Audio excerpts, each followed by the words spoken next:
I first met in person with Mary E. in the summer of 2007.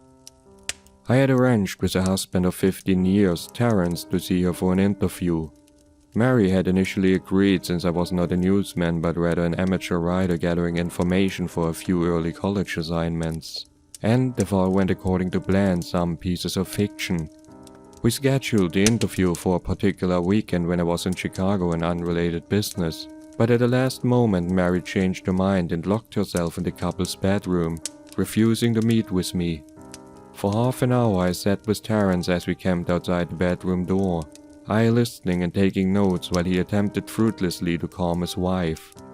The things Mary said made little sense but fit the pattern I was expecting. Though I could not see her, I could tell from her voice that she was crying. And more often than not, her objections to speak to me centered around an incoherent diatribe on her dreams, her nightmares. Terence apologized profusely when we ceased the exercise, and I did my best to take it in stride. Recall that I wasn't a reporter in search of a story, but merely a curious young man in search of information. Besides, I thought at the time I could perhaps find another, similar case if I put my mind and resources to it. Mary E. was the sysop for a small Chicago-based bulletin board system in 1992 when she first encountered Smile.jpg, and her life changed forever. She and Terence had been married for only 5 months. Mary was one of an estimated 400 people who saw the image when it was posted as a hyperlink on the BBS, though she is the only one who has spoken openly about the experience. The rest have remained anonymous, or perhaps dead. In 2005, when I was only in 10th grade, Smile.jpg was first brought to my attention by my burgeoning interest in web-based phenomena. Mary was the most often cited victim of what is sometimes referred to as Smile.dog, the being Smile.jpg is reputedly to display. What caught my interest, other than the obvious macabre elements of the cyber legend and my proclivity towards such things, was the sheer lack of information, usually to the point that people don't believe it even existed other than as a rumor or hoax. It is unique because though the entire phenomenon centers on a picture file, that file is nowhere to be found on the internet. Certainly many photo-manipulated simulacra litter the web, showing up with the most frequency on sites such as the image board 4chan, particularly on the X-Focus Paranormal subboard. It is suspected these are fakes because they do not have the effect the true Smile.jpg is believed to have, namely the sudden onsets of temporal lobe epilepsy and acute anxiety. This purported reaction in the viewer is one of the reasons the phantom-like Smile.jpg is regarded with such disdain, since it is patently absurd, though depending on whom you ask, the reluctance to acknowledge Smile.jpg's existence might be just as much out of fear as it is out of disbelief. Neither Smile.jpg nor Smile.dog is mentioned anywhere on Wikipedia, though the website features articles on such other, perhaps more scandalous shock sites as Hello JPEG or 2 Girls 1 Cup. Any attempt to create a page pertaining to Smile.jpg is summarily deleted by any of the encyclopedia's many admins. Encounters with Smile.jpg are the stuff of internet legend. Mary E.'s story is not unique. There are unverified rumors of Smile.jpg showing up in the early days of the Usenet, and even one persistent tale that in 2002 a hacker flooded the forums of humor and satire website Something Awful with a deluge of Smile.dog pictures, rendering almost half the forum's users at the time epileptic. It is also said that in the mid to late 90s that Smile.jpg circulated on Usenet, and as an attachment of a chain email with the subject line, "Smile, God loves you." Yet, despite the huge exposure these stunts would generate, there are very few people who admit to having experienced any of them, and no trace of the file or any link has ever been discovered. Those who claim to have seen Smile.jpg often weakly joke that they were far too busy to save a copy of the picture to their hard drive. However, all alleged victims offer the same description of the photo. A dog-like creature, usually described as appearing similar to a Siberian husky, illuminated by the flash of the camera, sits in a dim room, the only background detail that is visible being a human hand extending from the darkness near the left side of the frame. The hand is empty but is often described as beckoning. Of course, most attention is given to the dog, or dog creature, as some victims are more certain than others about what they claim to have seen. The muzzle of the beast is reputedly split in a wide grin, revealing 2 rows of very wide, very straight, very sharp, very human-looking teeth. This is, of course, not a description given immediately after viewing the picture, but rather a recollection of the victims who claim to have seen the picture endlessly repeated in their mind's eye during the time they are in reality having epileptic fits. These fits are reported to continue indeterminately, often while the victims sleep, resulting in very vivid and very disturbing nightmares. These may be treated with medication, though in some cases it is more effective than others. Mary E., I assumed, was not on effective medication. That was why after my visit to her apartment in 2007, I sent out feelers to several folklore and urban legend-oriented news groups. That was why after my visit to her apartment in 2007, I sent out feelers to several folklore and urban legend-oriented news groups, websites and mailing lists, hoping to find the name of a supposed victim of Smile.dog who felt more interested in talking about his experience. For a time nothing happened, and at length I forgot completely about my pursuits, since I had begun my freshman year of college and was quite busy. Mary contacted me via email, however, near the beginning of March 2008. Added by Moose Juice to jml@.com from marye@.net.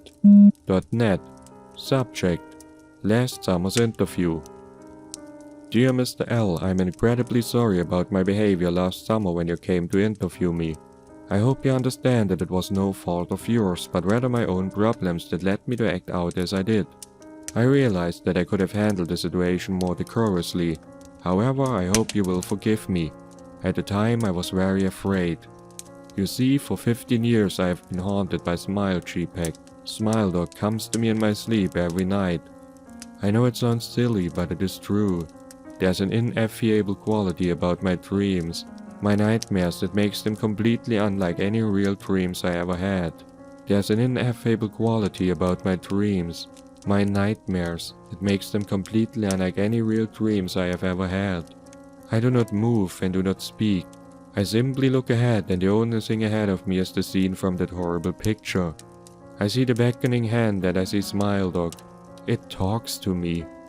It's not a dog, of course, though I am not quite sure what it really is. It tells me it will leave me alone if only I do as it asks. All I must do, it says, is spread the word. That is how it phrases its demands. And I know exactly what it means. It wants me to show it to someone else. And I could. The week after my incident, I received in the mail a manila envelope with no return address. Inside was only a 3.5-inch floppy diskette. Without having to check, I knew precisely what was on it. I thought for a long time about my options. I could show it to a stranger, a co-worker. I could even show it to Terrence, as much as the idea disgusted me. And what would happen then? Well, if Smile.dog kept its word, I could sleep. Yet if it lied, what would I do? And who was to say something worse would not come for me if I did as the creature asked? So I did nothing for 15 years, though I kept the diskette hidden amongst my things. Every night for 15 years, Smile.dog has come to me in my sleep and demanded that I spread the word. For 15 years I have stood strong, though there have been hard times. Many of my fellow victims on the BBS board where I first encountered Smile.jpg stopped posting. I heard some of them committed suicide. Others remained completely silent, simply disappearing off the face of the web. They are the ones I worry about the most. I sincerely hope you will forgive me, Mr. L, but last summer when you contacted me and my husband about an interview, I was near the breaking point. I decided I was going to give you the floppy diskette. I did not care if Smile.dog was lying or not, I wanted it to end.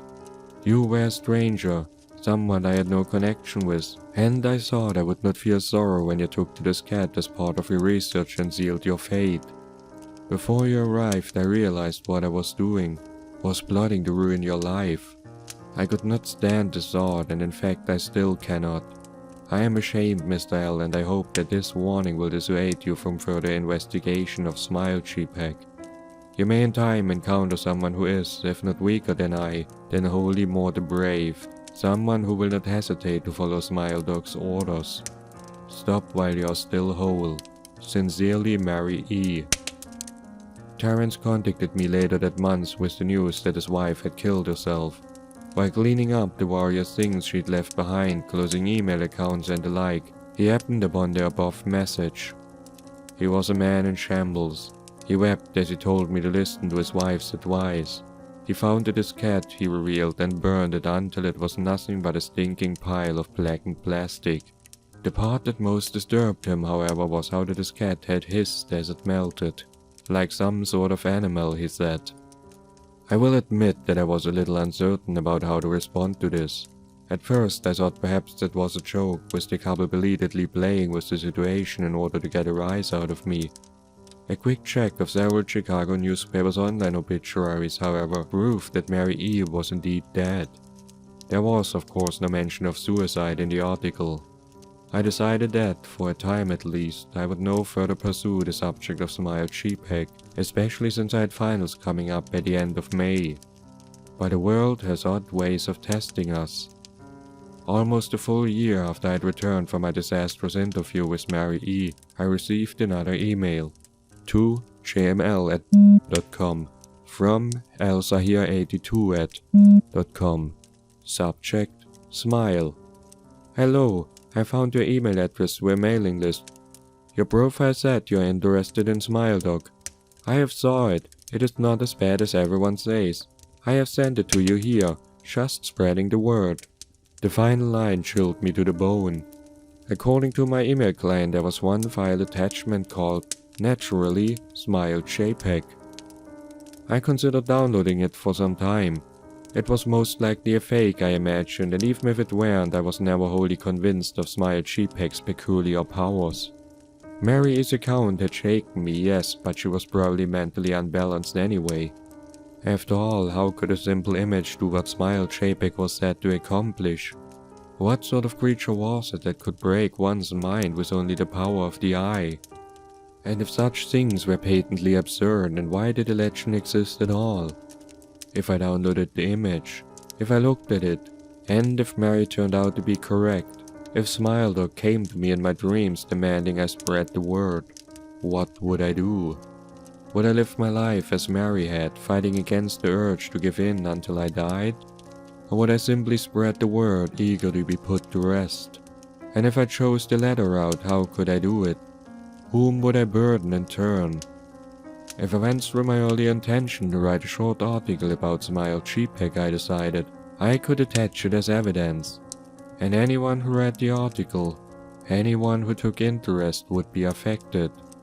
And even assuming the Smile.jpg attached to the email was genuine, would I be capricious enough to save myself in that manner? Could I spread the word? Yes. Yes, I could.